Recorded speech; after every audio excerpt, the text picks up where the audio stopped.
Any guesses, y'all, on where story time takes place today?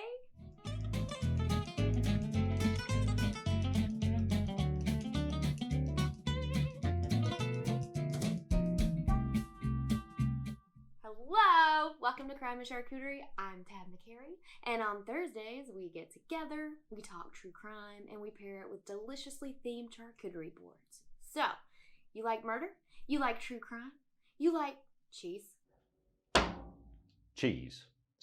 You've come to the right place. And oh my god, this week's true crime is a juicy juice one. So, settle in, grab a cocktail, get your cheese plate hands ready, and let's take a look at this week's board.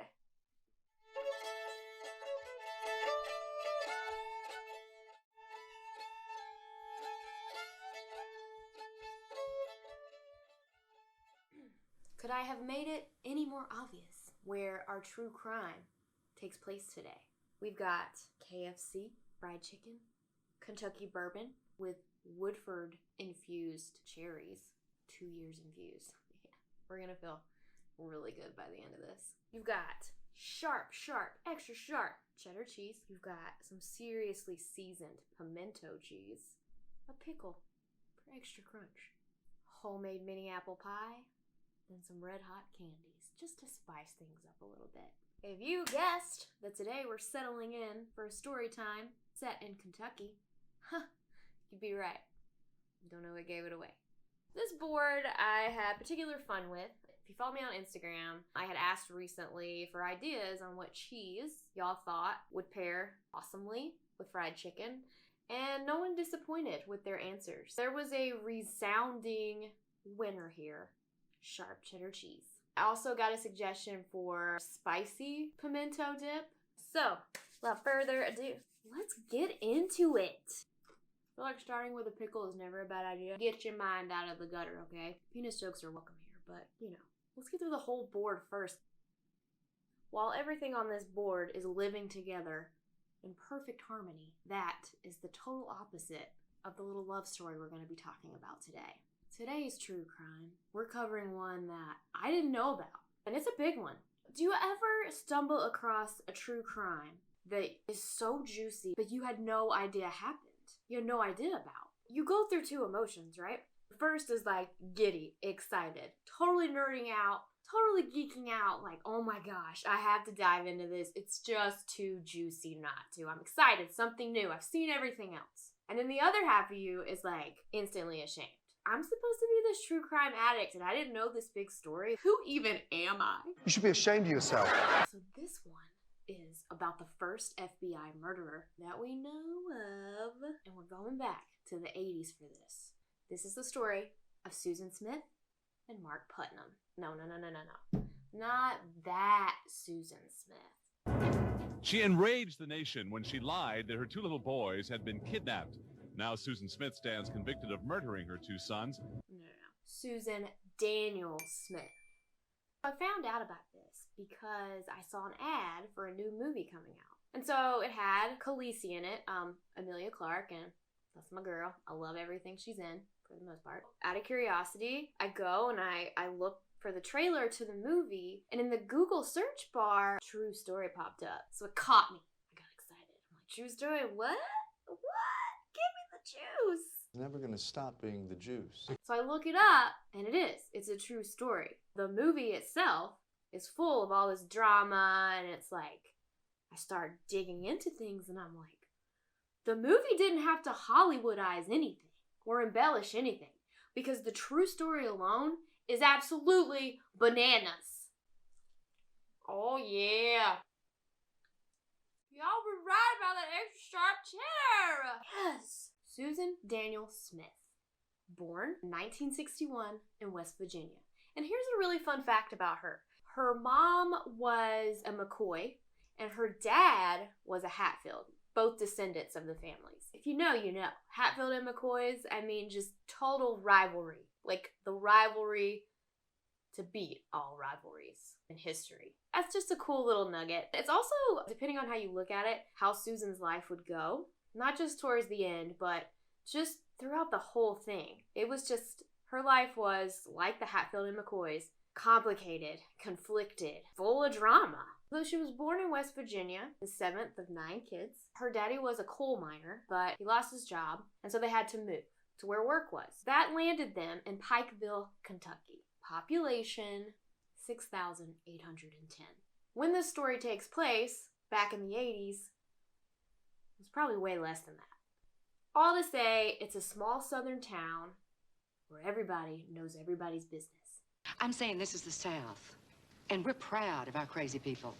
So Susan's family settles in Kentucky, right? When Susan's in the 7th grade, she has to drop out of school because her family was just so many financial problems and she had to drop out and help out. When I say that's a hard life started early for her, it really did.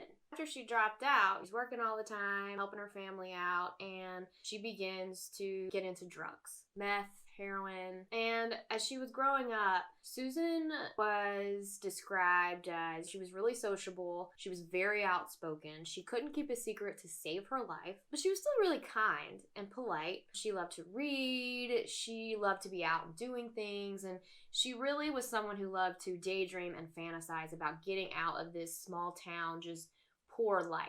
From a very young age, was attracted to red flag guys. Drug dealers, criminals, deadbeats, guys that would just use her. And so, to say all this, Susan was really stuck on this trajectory from the very beginning for a life that would lead to not the best things. That's what's the escape. Reading, daydreaming. She would embellish stories that she would tell to people when she was out socializing. All of this created someone who wanted to get out of this small town existence and wanted something bigger, to the point where desperation probably set in. How am I going to get out? How am I going to get out? What does my life look like? She would deal drugs, not just take them, just to try to make extra money. When that didn't make her enough, she would tell people like, you know what, I'm going to find me a rich guy and get the hell out of here. That's my ticket. That's my ticket. I choose rich every fucking time. In 1977, Susan meets Kenneth Smith. She's 15, he's 22. Kenneth, we'll call him Kenny, real upstanding guy. Pretty prominent dealer of meth, cocaine, PCP, real hardy stuff. Susan and Kenny start dating. They get married a couple years later in 79. Kenny gets arrested for drugs about that same year, goes away for a couple years. By the time we hit the mid-80s, Susan's popped out 2 of Kenny's kids, and their relationship is just crap. They do drugs together all the time. They're never in their right mind. They argue all the time. There were rumors that he was violent towards her, vice versa. They were just a bad match from the start. Eventually, by 86, 87, they officially divorced, but they couldn't afford to move out and get a place, and Susan wanted what was best for their 2 kids they had together, so they made the decision to continue to live together under the same roof. The pimento. I'm very excited about this. Okay. That same year that they divorced, after agreeing to live together, Kenny kind of was like, he was never good to Susan anyway. Once they were officially divorced and they weren't committed to each other anymore, he was like, hell yeah, I'm single, I'll do what I want. He invited his best friend to come live with him. He actually offered up one of the kids' bedrooms to this guy, unbeknownst to Susan. And this is the best part. The friend was a highly infamous bank robber. Real good role model for the kids. Real good. Kenny's best friend's name was Carl Lockhart, but everybody called him Cat Eyes because he had just these ridiculous, piercing, but beautiful eyes. The rest of him was pretty ugly, and so they really stood out. Susan hated the idea. Hated Cat Eyes. She didn't want somebody like that living in the same house with her kids. To top it all off, Cat Eyes' girlfriend, whose name was Terry Justice, by the way. I can't make this shit up. That's just the juice. The juice is just getting started. Like, right now, we're in a Capri Sun. It's gonna be a 2-gallon of Tang when we're finished. Juice! Susan hates this arrangement, and she's got a buddy down at the sheriff's office, and he sees her in town one day, and he's like, hey, you got that Cat Eyes guy living with you still, right? And she's like, oh my god, tell me about it. I freaking hate it. And the sheriff's like, well, actually, this might be a blessing in disguise for you, Susan. You might finally get out of here. You might finally get out of this town because he's living with you. Susan's like, clarify? And her sheriff's office buddy's like, I think you need to come down to the station with me there's a guy I want you to meet. Seriously, Susan, I think your life could get turned around. Just come on in, hear what he has to say. So she does. Goes down to the sheriff's department the next day, doesn't tell anybody, and she meets Mark Putnam. Mark Putnam was a young, fresh-faced FBI agent. He was just a couple years older than Susan. He was originally from Tampa, Florida. In '86, he graduated from the academy. He met his wife, got married, had a couple kids together. It was just a happy, pretty household. In the spring of '87, Mark was given his first FBI assignment in Pikeville to find and take down this legendary bank robber, Cat Eyes. When Susan goes in to the police station, it's Mark that she's supposed to meet. She walks in, she sees him, and she's like, damn. Already painting him as this knight in shining armor.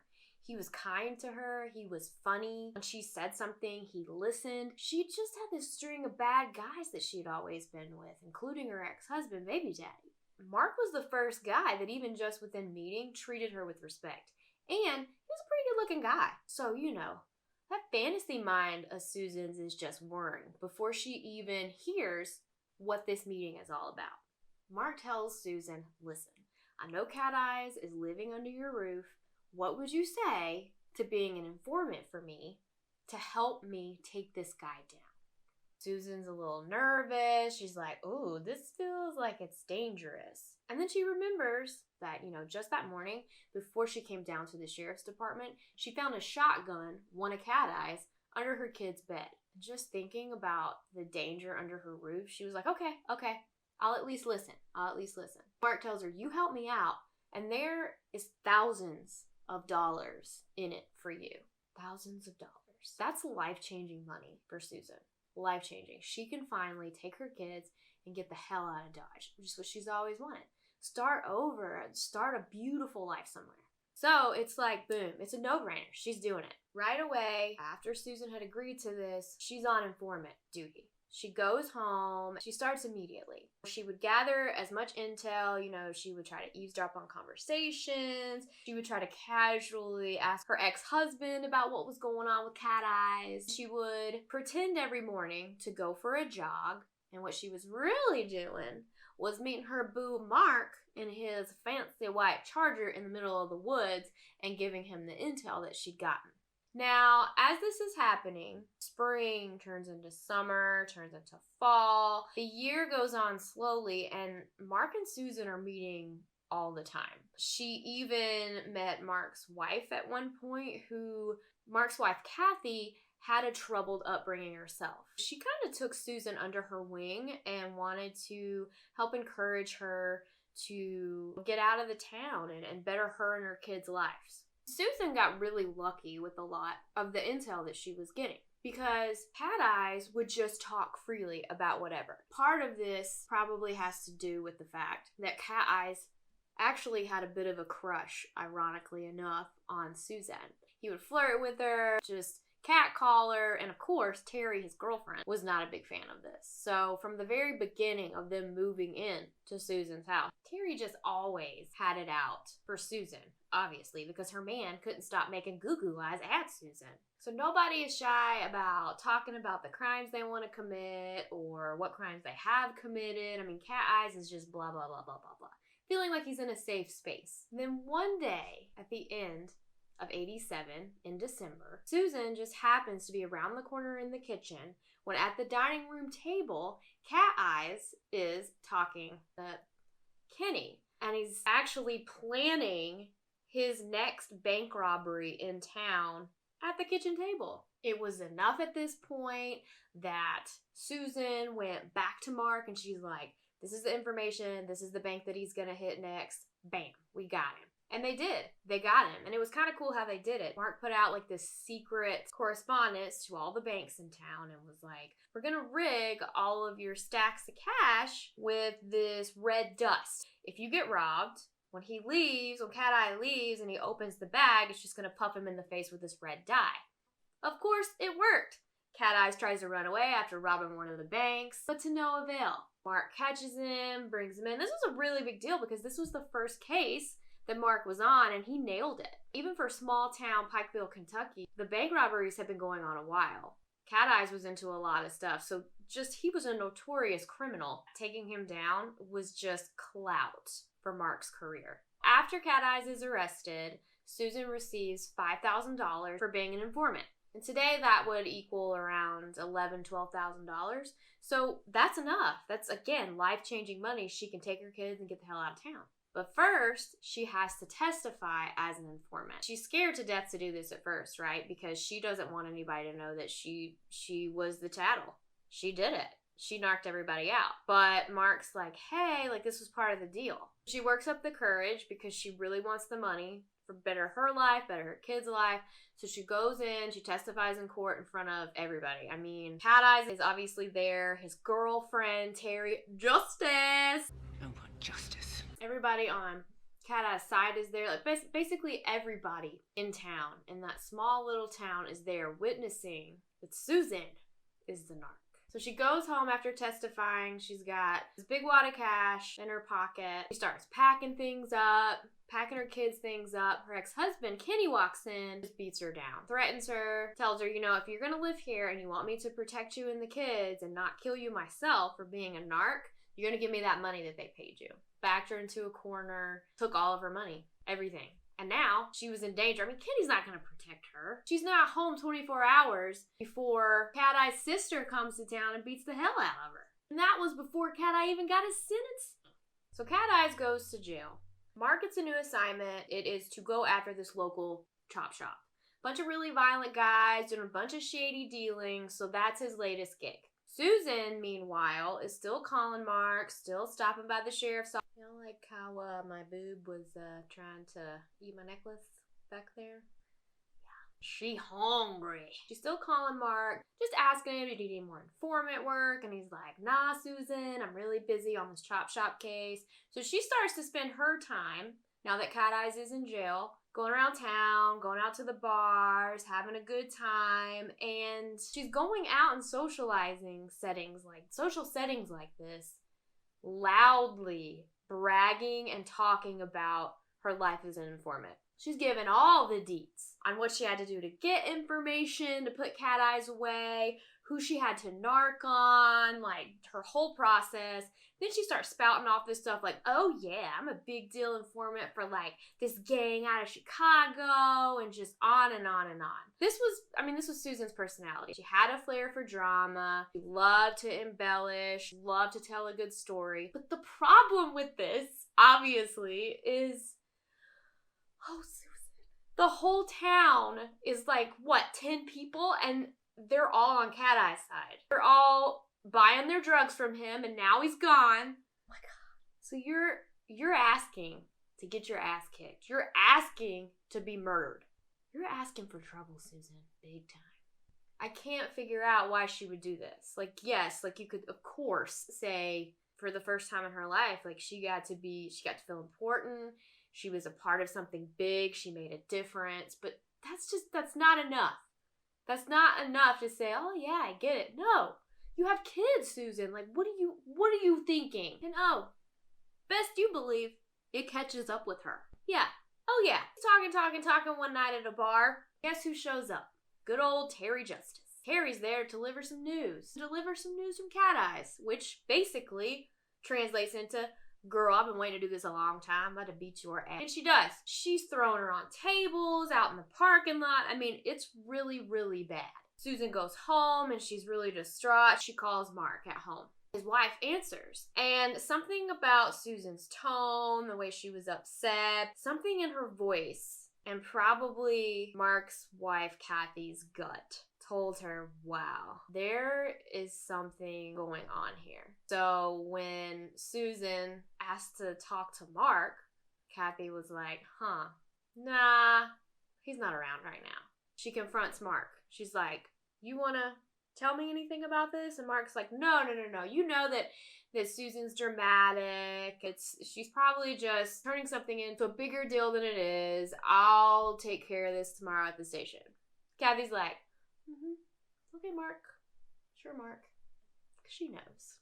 She's gonna get you, Mark. So unable to get a hold of Mark, Susan packs her bag, packs her kids' bags. I mean, it's the middle of the night. She's covered in just blood, bruises. She loads her kids up in the car and she drives to her sister Shelby's house. which isn't too far away in the neighboring town. Kind of fills her sister in with what's going on, and her sister's like, of course, you can live here as long as you want. The kids, like, I got you. The weeks kind of start going on. We're into 1988, obviously, at this point. Months in, Susan starts to confide in her sister, talking about she's got a knight in shining armor that's going to rescue her from this town and take her away, and she's just got to bide her time, wait for the right opportunity for the two of them to run together. Her sister is like, oh, okay, Susan, that sounds cool. Sounds like a good guy. Not knowing who she's talking about or if this is one of Susan's, like, crazy stories that she exaggerates on. But then Susan one evening is getting ready to go out. And Shelby's like, where are you going? She's like, my man that I was telling you about, I'm going to meet him. He's an FBI agent. It's Mark. And Shelby's like, whoa, sister. Susan, you should probably slow your roll. Is this really a good idea? I mean, he's married, he's got kids, he's FBI. Do you really trust this? And Susan's like, we are in love. And he's gonna save me and take me out of this place, and I'm not worried about it. Like, he's gonna leave his wife. We're gonna run out. We're in love. It's good. We're good. Problem with you is you're completely delusional. More months go by. Now we've landed in December 1988. Suddenly, Susan's not in a great mood anymore. The evening dates stop. She tells Shelby, Mark reassigned me as an informant to another old guy and told me he was too busy on this chop shop case and he couldn't use me, and now he's ghosting me. I don't know what's going on. And Shelby's like, in a totally supportive sister way, she says, Susan, do you think maybe he took a step back because he's still married with a family living up the road from us, and you told anybody that would listen over the last year that you were having an affair with him? You think maybe, like, even your ex-husband knows about it. Do you, Susan, think maybe you gave him no choice but to, like, be like, hey, we gotta slow this down? Susan's like, no, it's fine, I'm telling her. No. He loves me. We love each other. We're running off together. Then a pile of things happen. The chop shop that Mark is working on, that whole deal, lots of shady people, they start to show up at his house at night, in the middle of the night, stalking his house. At one point, I think they tried to set something on fire. Finally, Mark's wife, Kathy, has had enough. She's like, Mark, between God knows what you've been doing with your informant and these people from the chop shop that are putting my life and our kids' life in danger, you gonna go into work tomorrow. You're gonna ask for a transfer to somewhere else. I'm not doing this. Tell him, Kathy. Tell him what's up. So Mark does it. He goes in, he asks for a transfer. They send him and his family to Miami. But he's only down there for a few weeks before the FBI tells him, Mark, you gotta come back and wrap up some of this stuff with the chop shop case. So he does. He goes up, rents a car, does his work, and he actually gets done in a week instead of the 2-week time span that he was assigned to be up there. Gets everything done really fast. Meanwhile, Susan, the same time that he was in town, tells her sister, hey, I'm gonna go see Mark. We're meeting up. Don't worry about me. I told you everything was gonna be fine. He was just making waves and getting ready for us to run away together. 3 days go by. Susan has still not come home. Mark is back in Miami. Radio silence. Where is Susan? Shelby really starts to get worried. Susan wouldn't leave her kids for that long without contacting someone. Shelby already had a bad feeling about Mark and the whole having an affair with an FBI agent thing. She calls the local police, and she's like, Susan's been missing for 3 days. Naturally, the cops are like, let's go down the list of suspects. The whole town wants her dead, including Cat Eyes, who could have it done from prison. But there's no body. There's no evidence of foul play anywhere. Susan just disappeared into the night on her way to go on this secret meetup date with Mark. Juice. Told you. A year goes by. Susan's still missing. Mark's living the dream. FBI agent in Florida. The local cops in Pikeville have been trying to find Susan for this whole year. They don't just brush it off to the fact that she might have been killed by one of Cat Eye's people, because they straight up ask him. And he is like, oh, hell yeah, I wanted to put out a hit on her. And if I wish I was the one that killed her. They talked to Terry Justice. Terry said the same thing. Somebody robbed me of the opportunity to kill this bitch. They're gathering evidence that year, and a lot of it is real hearsay. But in a small southern town where everybody knows everybody, mixed with the fact that Susan couldn't keep her mouth shut about anything, couldn't keep a secret. That provides this really crazy blueprint that actually is something the cops can follow. In little towns like this, there's always a nugget of truth in there somewhere.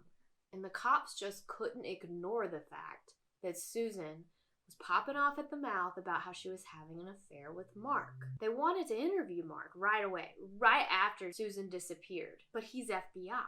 To everyone else, they're these local small town cops. They're not gonna let you just get to an FBI agent and waste his time in their eyes. So it took that entire year for the Kentucky cops to secure an interview with Mark, just because the FBI was blazing in front of him.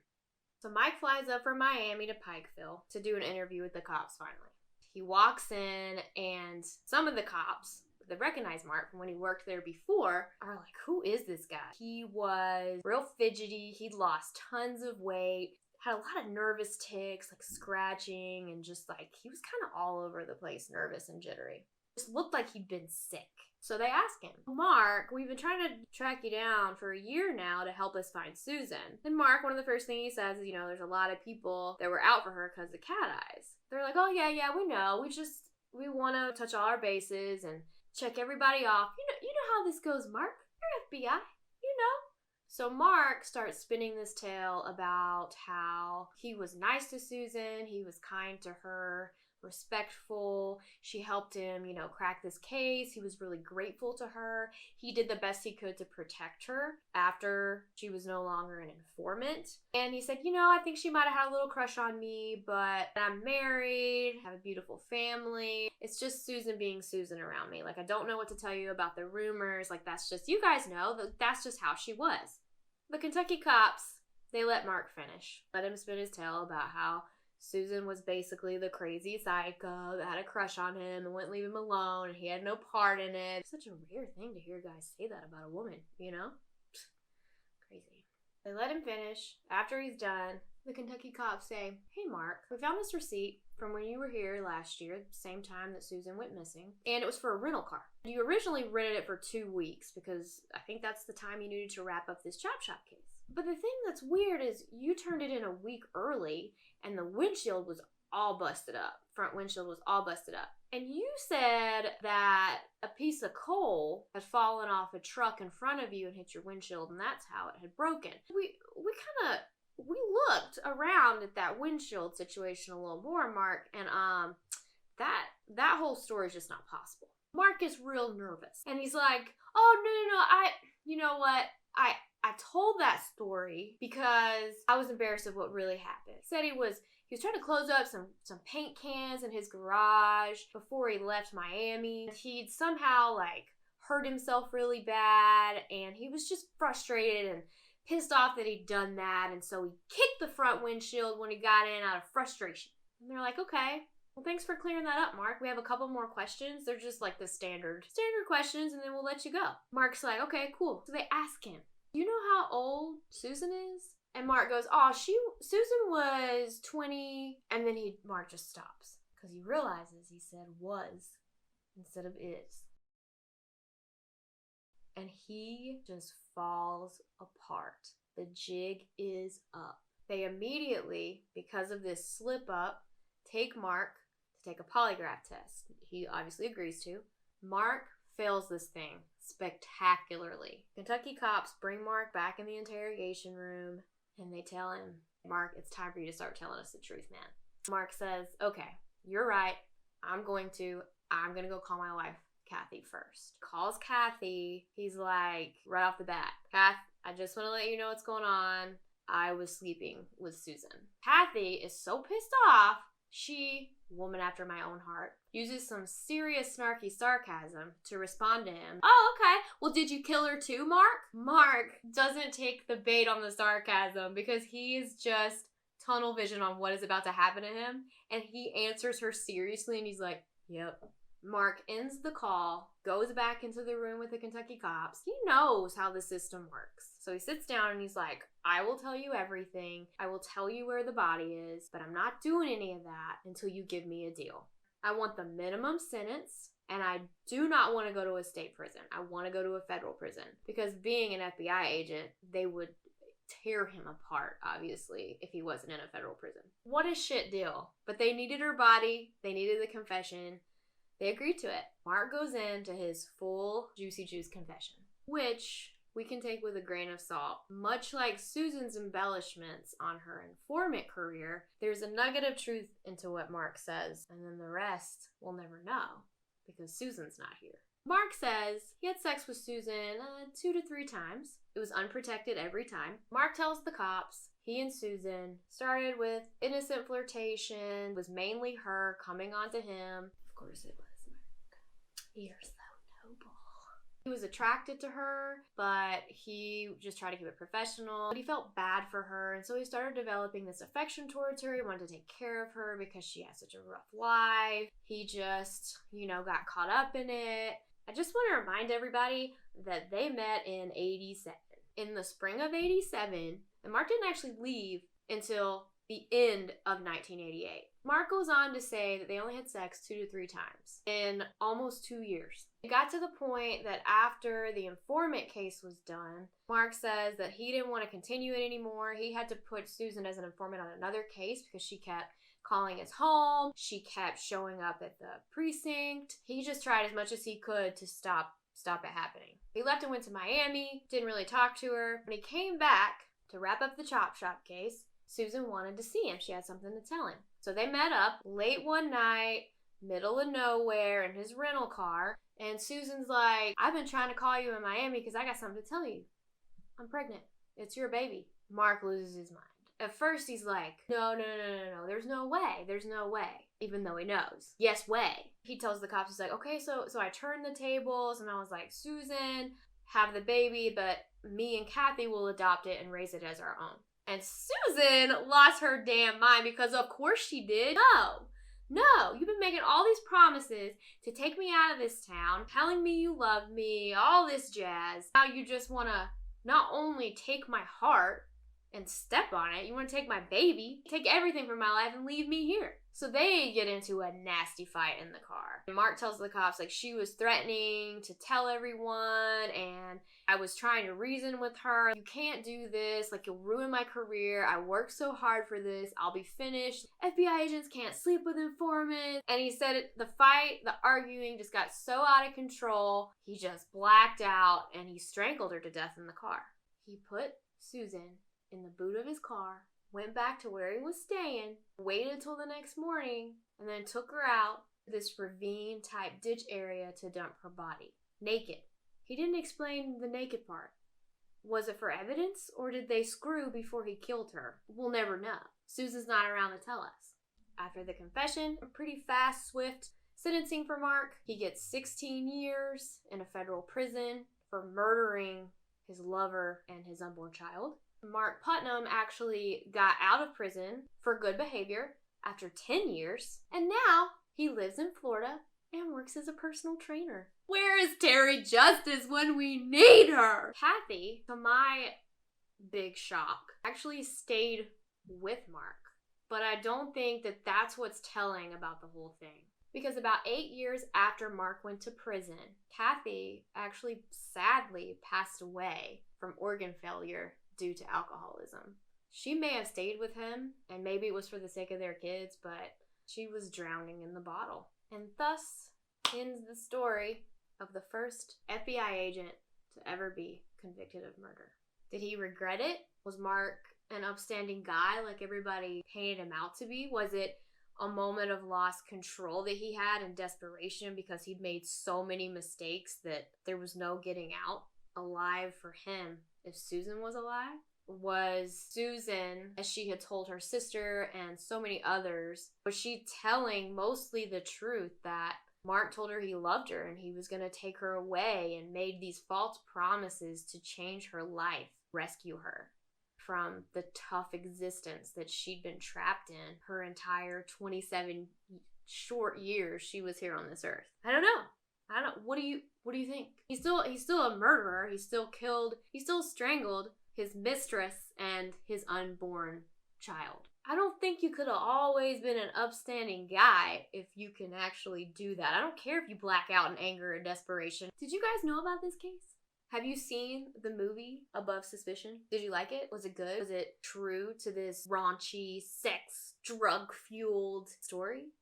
Only my imagination can really fill in the gaps for me, but what I think, it really was almost 2 years of just Susan was holding on to this desperate hope that the things that Mark said and inferred and how he treated her, how he touched her, like everything, that was what love was supposed to feel like. That's what hope was supposed to feel like.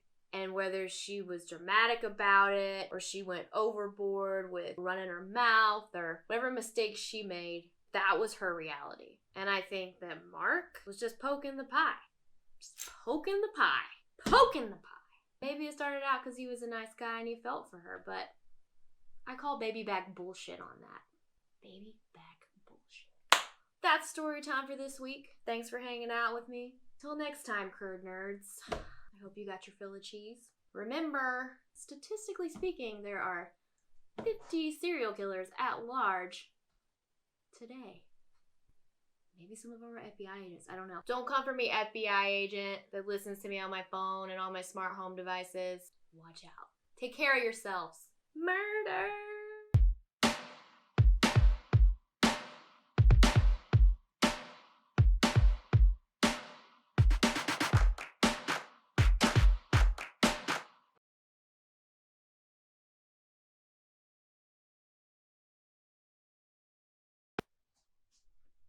Go to bed.